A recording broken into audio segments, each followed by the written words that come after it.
চলে যাবে। আসসালামু আলাইকুম বাবা, বসেন। ওয়ালাইকুম আসসালাম। কেমন আছো বাবা?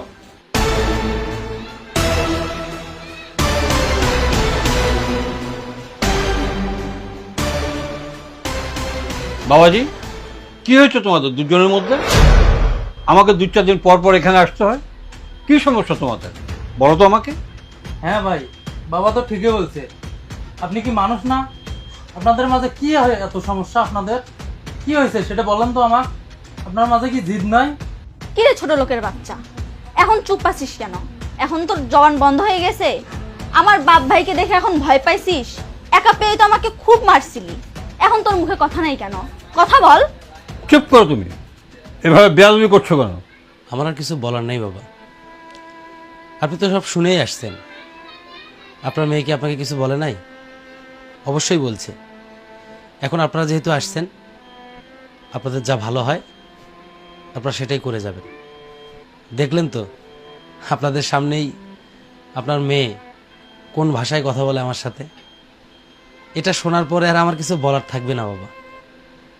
আপনি গুরুজন, আমার তো বাবা নাই, আপনাকেই তো বাবার মতো করে জানি। তো আপনার যেটা ভালো হয় আপনি সেটাই করবেন। বাবা বাবা, ভালোই তো অভিনয় করিস। আমার বাবা এখন তোর বাবা হয়ে গেল। ফকিরের বাচ্চা, চামারের বাচ্চা, অমানুষের বাচ্চা। এই, আমার বাবাকে খবরদার বাবা বলবি না। আমার বাবা শুধু আমার বাবা, তোর বাবা না। চুপ করো তুমি, এভাবে বেয়াদবি করছো কেন? আর তুমি যদি এভাবে বেয়াদবি করো তাহলে আমি এখান থেকে চলে যাব। জামাই বাবা, বলো তো কি হয়েছে তোমাদের? ও কি বলবে বাবা? ওর বলার কোনো মুখ আছে? ওই ছোট লোকের সঙ্গে আমি সংসার করব না। তুমি আমাকে এখান থেকে নিয়ে যাওয়ার ব্যবস্থা করো তো। তুমি কিন্তু আবার চরম বেয়াদবি করছো। এটা তোমার স্বামীর বাড়ি, লাল শাড়ি পরে এসেছো, সাদা কাপড় পরে এখান থেকে বেরিয়ে যাবে। এর বেশি যদি কিছু হয় আমি তোমাকে এক মুহূর্তের জন্য আমার বাড়িতে তোমাকে নিয়ে যাবো না। হ্যাঁ বাবা জামাই, তুমি বলো তো এবার কী হয়েছে?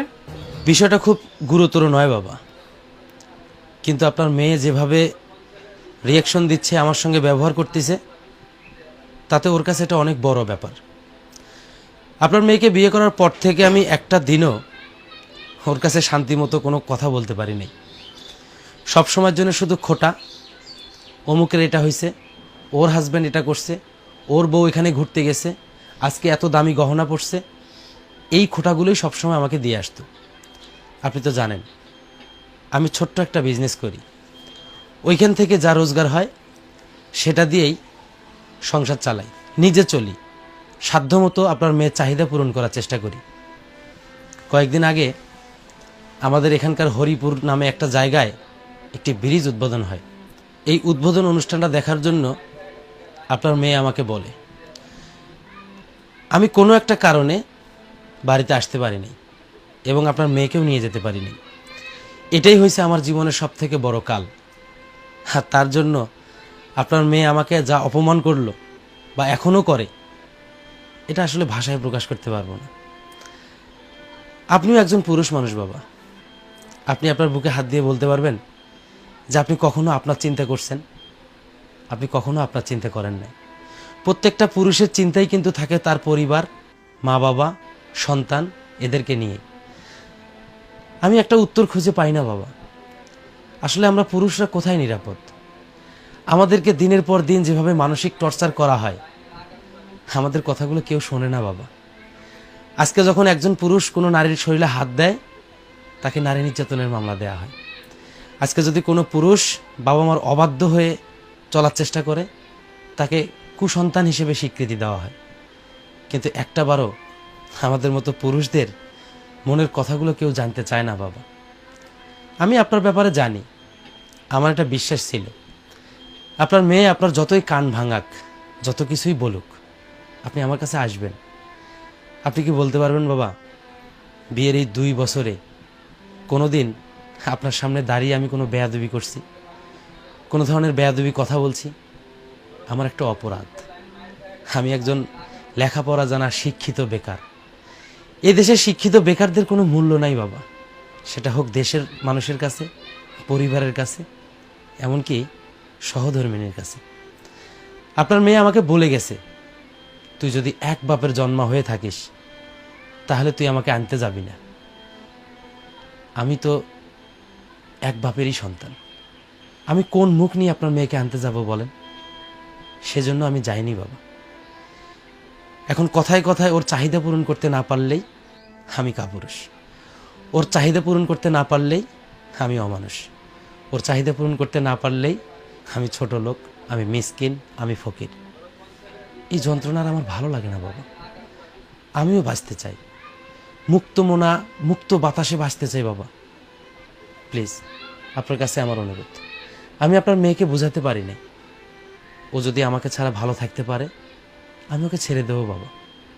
তারপরেও এই অপবাদ নিয়ে আমি বাঁচতে চাই না বাবা। যদি আমার সংসারে শান্তি না থাকে, আমার পৃথিবীর কোথাও শান্তি থাকবে না বাবা। আমি আমার এই জীবন দশায় যতটুকু জ্ঞান অর্জন করছি, একটা জিনিস খুব ভালো করে জানি বাবা, পৃথিবীর সব থেকে কষ্টদায়ক জ্ঞানের জ্ঞান হচ্ছে ঘরের বউয়ের জ্ঞান। যদি আপনি সারাদিন পরিশ্রম করে আসার পরে বাড়িতে এসে যদি ভালো ব্যবহার না পান, ভালো সম্মান না পান, আপনার শান্তি বলতে কিচ্ছু থাকবে না। আমার জীবনটা তো এভাবেই যাবে। আমি তো মধ্যবিত্ত পরিবারের সন্তান, আমার তো টাকা নেই, আমি আপনার মেয়ের চাহিদা পূরণ করতে পারি না। এই জন্যই আপনাকে আমি বাবা হিসেবেই মানি। আপনি যদি মনে করেন যে আপনার মেয়ে আমার কাছে নিরাপদ বা আমি তাকে চালাতে পারবো, প্লিজ দয়া করে আপনার মেয়েকে একটু বোঝাবেন। আর যদি মনে করেন আমাকে দিয়ে হচ্ছে না, বা আপনার মেয়ে যদি ভাবে যে ওকে চালানোর মতো সামর্থ্য আমার নেই, আপনি ওকে নিয়ে যান। আর কিছু বলার নেই আমার। আব্বা, আপনাকে বলছিলাম না দুলাভাইয়ের কোনো দোষ নাই, সব দোষ আপনার মেয়ের। এখন আপনি সিদ্ধান্ত নেন কি করবেন আপনি। আব্বা, তুমি আমার কথা বিশ্বাস করো না, ওই একদম মিথ্যাবাদী, ও মিথ্যা কথা বলতিছে। আমি তোমাদের কাছ থেকে টাকা নিয়ে আসিনি জন্য ওই মিথ্যা মানে মিথ্যা কথা বলতিছে। এই ছোট লোকের বাচ্চা, মিথ্যা কথা বলিস কেন? চুপ করে বেয়াদব মেয়ে, তুমি আমার সামনে জামাই বাবাজিকে এভাবে কথা বলছো? তোমার মা মরে যাওয়ার পর অনেক কষ্ট করে তোমাকে আদর যত্ন করে আমি মানুষ বানিয়েছি, একটা শিক্ষিত ছেলের কাছে তোমাকে বিবাহ দিয়েছি। তার মানে এই নয় তুমি জামাইকে সবসময় অপমান করবে। তুমি কি অন্য 10 জন পিতার মতো আমাকে মনে করেছো? তুমি আমাকে যা বলবে আমি সেটাই বিশ্বাস করব? আমি আজ বলে যাচ্ছি, এই বাড়ির থেকে আমি যতদিন বেঁচে আছি, এই বাড়ি থেকে তুমি এক পা কোথাও বের হতে পারবে না। এখানে সুখে দুঃখে, শান্তিতে অশান্তিতে এখানে তোমাকে থাকতে হবে, এই আমার শেষ কথা। আব্বা তো ঠিকই বলছে, তুই কথায় কথায় অশান্তি করবি, যা মন চায় তাই করবি, আমরা আর তোর দরে ফেরে নাই, আমরা আর এভাবে আসতে পারবো না এখানে। তো ভাই নেহা, তোমাকে একটা কথা বলি, তুমি বাবা তোফায়েল তাদের সামনে আমাকে আর অপমান করিও না। আমি জানি তুমি আমাকে অনেক ভালোবাসো, আমিও তোমাকে অনেক ভালোবাসি, কিন্তু একটা জিনিস চিরসত্য কথা, অভাব যখন আসে ভালোবাসা তখন জানলা দিয়ে পালায়। তুমি বিশ্বাস করো, আমি সবসময় চেষ্টা করি তোমার মুখে হাসি ফোটানোর, তোমাকে সুখে রাখার, কিন্তু কি করব বলো, আমি তো বিধিবাম, স্বাদ আছে সাধ্য নেই, চাইলেই অনেক কিছু করতে পারি না। তুমি যখন অন্য 10-12 জন মানুষের সঙ্গে কথা বলো, অন্য 10টা পরিবারের সঙ্গে আমাদেরকে মেলাও, তখনই তোমার সঙ্গে আমার মতবিরোধটা হয়। আমি তোমার কাছে একটা অনুরোধ করব স্বামী হিসেবে, আজকের পর থেকে আমি তোমাকে আর কোনোদিন কিচ্ছু বলবো না। প্লিজ দয়া করে তুমিও আমাকে বোঝার চেষ্টা করো। বাবা ভাই সবাই তো আমাদেরই, আজকে তুমি তাদের কাছে বিচার দিচ্ছ, তাদের মনে কি একটু অশান্তি হয় না? অবশ্যই হয়। তাই তোমাকে আমি অনুরোধ করব, সংসার সুখের হয় রমণীর গুণে। যদি কোনো সংসারের রমণী ঠিক না থাকে, ওই সংসারের কর্তা ব্যক্তিরা যত পরিশ্রমই করুক কোনো লাভ নেই। তুমি লেখাপড়া জানা শিক্ষিতা একটা মেয়ে, অন্তত এটুকু বোঝার চেষ্টা করো, আজকে তুমি আসো আমি আছি, আগামীকাল আমাদের সন্তান আসবে, তাদের ভবিষ্যৎ নিয়ে আমাদেরকে ভাবতে হবে। আমরা যদি নিজে সফল হতে পারি, পরিশ্রম করে নিজের জীবনটাকে গঠন করতে পারি, তাহলে বিলাসিতা একদিন না একদিন আসবে। অন্যের বিলাসিতা দেখে নিজেকে আফসোস করার কিছু নেই নেহা। আমাকে তুমি ক্ষমা করে দিও, যদি আমি কোনো ভুল করে থাকি এবারের মতো ক্ষমা করে দাও। তারপরও কোনো অশান্তি করো না প্লিজ। বাবার দিকে তাকিয়ে, ছোট ভাইটার দিকে তাকিয়ে, আমাদের দিকে তাকিয়ে, আমারও তো একটা মান সম্মান আছে, প্লিজ তুমি বারের মতো আমাকে ক্ষমা করে দাও। বাবা, ও বাবা, আমি অনেক বড় ভুল করে ফেলছি, তুমি আমাকে ক্ষমা করে দাও। ক্ষমা আমার কাছে নয়, ক্ষমা জামাই বাবাজির কাছে। মারে, প্রত্যেকটা মেয়ের জন্য স্বামীর সংসার হচ্ছে জান্নাত। আর আজ জান্নাত ছেলে কোথায় যাবি মা? ওই তোফায়েলের ঘরে যাবি? ওখানেও বেশি দিন থাকতে পারবি না। আর আমি তোর পিতা, আমার কাছে কয়েকদিন থাকলে আমিও তৃপ্ত হয়ে যাব। মারে, তোর কাছে বিশেষভাবে অনুরোধ করছি, স্বামীর সংসার ছেড়ে কোথাও যাসনি। কোথাও গিয়ে দেখ, যদি বিশ্বাস না হয় সব কিছু এলোমেলো হয়ে যাবে। মা, ক্ষমা আমার কাছে নয়, ক্ষমা চাবি তো জামাই বাবাজির কাছে। জামাই বাবাজির পায়ে নিচে হচ্ছে তোর জান্নাত। জামা, ক্ষমা চেয়ে নে। ওগো, আমি না বুঝে মানুষের কান পড়া শুনে তোমাকে অনেক ভুল বুঝেছি, আমাকে তুমি ক্ষমা করে দাও। বাবাজি, ক্ষমা চাওয়ার কিচ্ছু নেই। তুমি তোমার ভুলটা বুঝতে পারছো, এটাই অনেক বড় ব্যাপার।